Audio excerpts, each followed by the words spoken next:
देखि माथिको पार्कमा छौँ। एकदम रमाइलो छ, मौसम चिसो चिसो छ, रमणीय ठाउँहरू छन्। यता पनि देख्न सक्नुहुनेछ तपाईँहरूले। यो तलको चाहिँ बजार हो, यो तलको बजार हो लसुने बजार। म चाहिँ फर्स्टचोटि आउँदैछु गाइस, बे गरिकन बे नगरिकन नि आएको त थिइनँ। सुने म हस्बेन्डसँग आउन पाएँ, सुनेको चाहिँ थिएँ होइन, मैले यो ठाउँ त सुनेको पनि थिइनँ यहाँसम्म। तर एकदम आनन्द छ होइन। ऊ माथि छ पार्क चाहिँ तपाईँहरूले देख्न सक्नुहुन्छ। त्यो माथि देखिएको डाँडो चाहिँ पार्क हो, यो मन्दिर हो।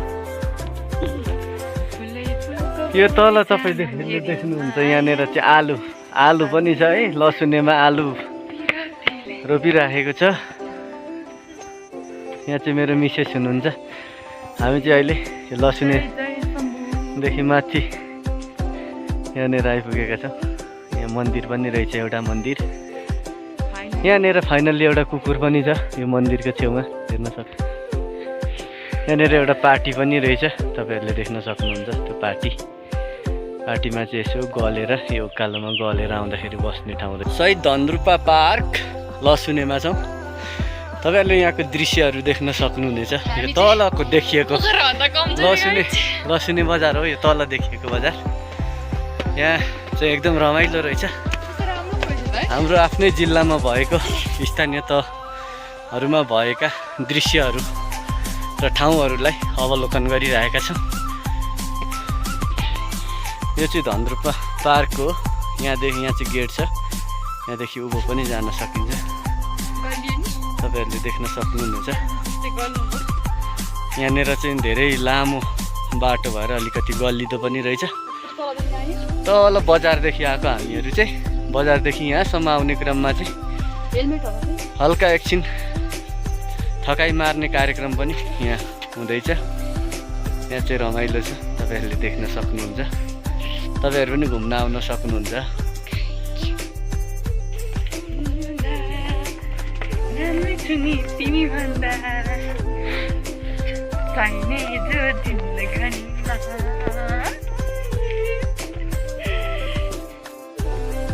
शहीद धनरूपा पार्क प्रतिष्ठान लालीगुराँस नगरपालिका 7 र 9 तेह्रथुममा पर्छ। यो चाहिँ यहाँ तपाईँहरूले देख्न सक्नुहुनेछ। आज चाहिँ हामी यहाँ घुम्न आएका छौँ। एकदम रमाइलो छ। मेरो वाइफसँग म यहाँ घुम्न आएको छु। तपाईँहरूले यहाँको दृश्यहरू पनि देख्न सक्नुहुनेछ। यहाँ धनरूपा पार्क भन्ने ठाउँमा आइरहेका छौँ। तपाईँहरूले यहाँ धनरूपा पार्क देख्नुहुन्छ, लालीगुराँस नगरपालिका सक्नुहुन्छ। म चाहिँ आज मेरो वाइफसँग आएको। यहाँको दृश्यहरू एकदम रमाइलो छ। अहिले चाहिँ उसे लागिरहेको छ अनि पानी पनि पर्न लागिरहेको छ। तपाईँहरूले यहाँ देख्न सक्नुहुन्छ। यो चाहिँ लसुनेमा पर्छ, ठ्याक्कै हेर्दा लसुनेमा पर्छ। हाम्रो घुम्न पनि आउनु।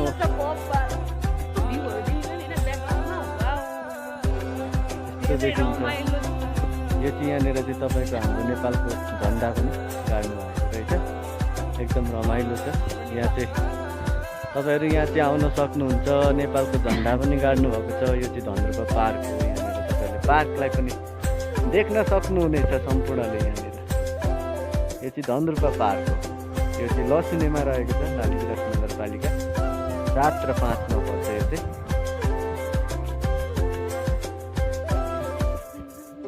एकदम रमाइलो छ, देख्न सक्नुहुनेछ। यहाँ चाहिँ अहिले तपाईँको पानी पर्नलाई मौसम पनि एकदम खराब भइराखेको छ। तपाईँहरूले देख्न सक्नुहुनेछ। एकदम रमाइलो छ। यहाँ तपाईँहरू आउन सक्नुहुनेछ। यहाँको दृश्यहरू अवलोकन पनि गर्न सक्नुहुनेछ। यहाँ एकदम रमाइलो छ। यहाँनिर एकदम रमाइलो देखिन्छ होइन। तपाईँहरू आउन सक्नुहुन्छ। यो चाहिँ तपाईँको घुम्नका लागि चाहिँ एकदम रमाइलो ठाउँ छ। नेपालको झन्डा गाइड देख्न सक्नुहुन्छ।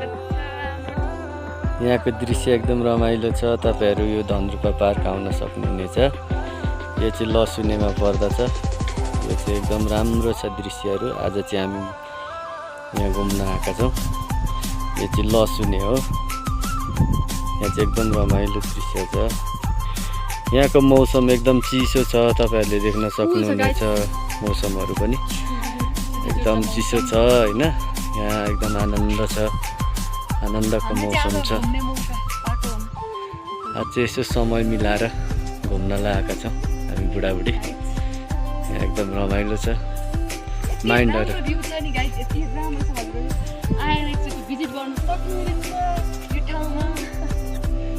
यो ठाउँलाई चाहिँ तपाईँहरूले अवलोकन गर्न घुम्नका लागि पनि आउन सक्नुहुनेछ।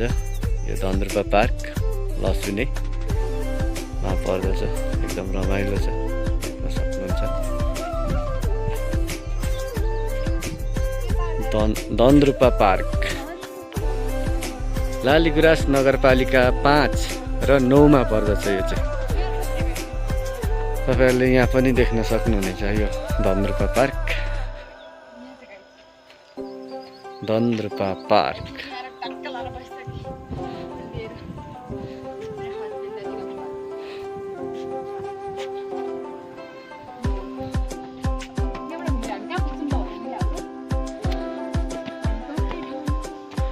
एकदम रमाइलो छ घुम्नका लागि। माथि मूर्तिहरू छ, मूर्तिहरू पनि देख्न सक्नुहुनेछ। यहाँको दृश्यहरू पनि तपाईँले देख्न सक्नुहुनेछ। यो धन्द्रुपा पार्क यहाँ तल तपाईँहरूले पनि देख्न सक्नुहुनेछ।